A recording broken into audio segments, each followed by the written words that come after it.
Hey YouTube, Team Extinction here. I use like a different kind of video. It's not like about how to win. It's about how to lose and like things you can avoid to help make yourself better and stop losing in stupid ways. The first topic I want to discuss is overextending. To be doing this, we're using Caliber Cat as the example.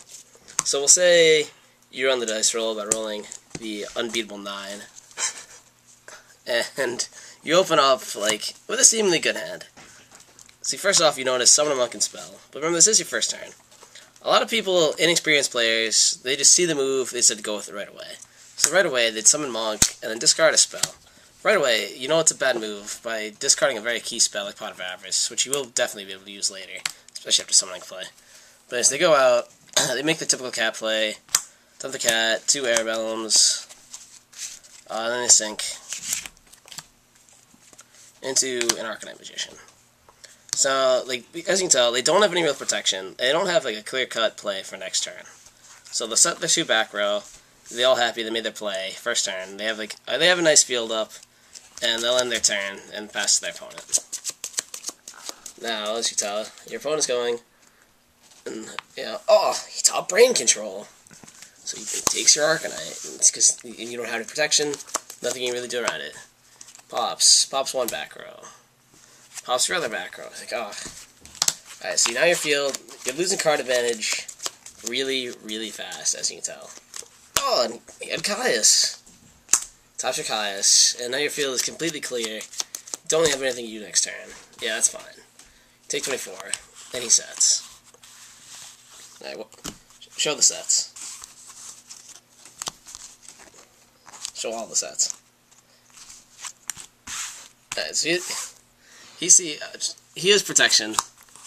He can protect against my Raikou play or my Caius, so he made sure not to overextend. But he also was able to walk in and use something in Arcanite. But the point is, don't overextend unless you have any kind of protection to protect yourself. Say, if you had a Solemn face down, it would have been more acceptable. I wouldn't recommend doing it still. But yeah, that's just an example.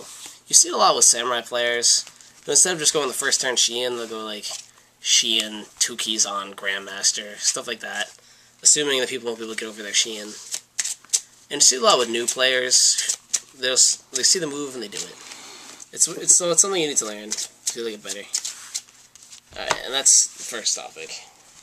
Alright, the next topic we'll be covering is misplays.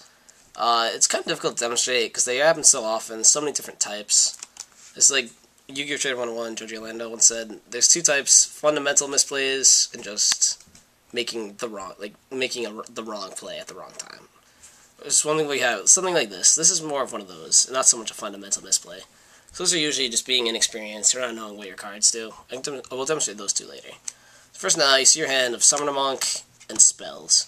More importantly, you have Heavy and Cold Wave. My opponent here has 4 back rows. So I'll go off, and while my Monk play off, so I'll go Heavy Storm.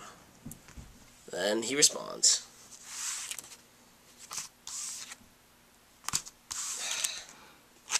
Alright, he responds with a Solemn.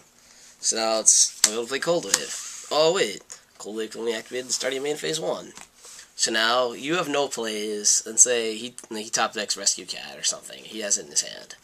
See, that's just like a common misplay. Still kind of a fundamental misplay. But the right player would have been to play your Cold Wave first, because then you can still activate Heavy after he responds. That's just one example. Alright, the next thing we'll be doing is not keeping an eye on your opponent, and essentially letting them cheat. So to demonstrate an example, like, I'll be attacking with my Air Bellum. Alright, how many cards do you have in your hand? 4. Alright, I'll attack. What's life? Oh, it's life. So I'll go to check my life points, and it's 8,000, 8,000. So, like, alright, 8,000, 8,000. Attack. Alright, these cards go. Oh, wait a minute. Now he has 5 cards in hand. How'd that happen? So pretty much just not keeping an eye on your opponent at all times, so then when I looked away, he drew an extra card. And then maybe now he has Gorge or something, because he just drew it. He drew into it. It also works, like, a lot of times like this, letting your opponent cheat, is when they're searching your deck, it's usually with life points. You'll go to check your life points, and then they'll search something else. So it's pretty much, a big way to lose is not watching your opponent. Because it's an unfortunate thing, but there are a lot of cheaters in this game. Always watch them when they're shuffling too, so you can avoid stacking. And that's just one big thing. YouTube, and those are the things that you need to avoid doing as much as possible. And if you see other people and you want to try to help them out, teach them these things, and it'll essentially make you better, and it'll keep you from doing the stupid mistakes that keep costing you to lose duels, and lose tournaments, therefore. So, I hope you enjoyed, and I hope it helps you as a better player. Comment, rate, subscribe, and feel free to check out our other videos.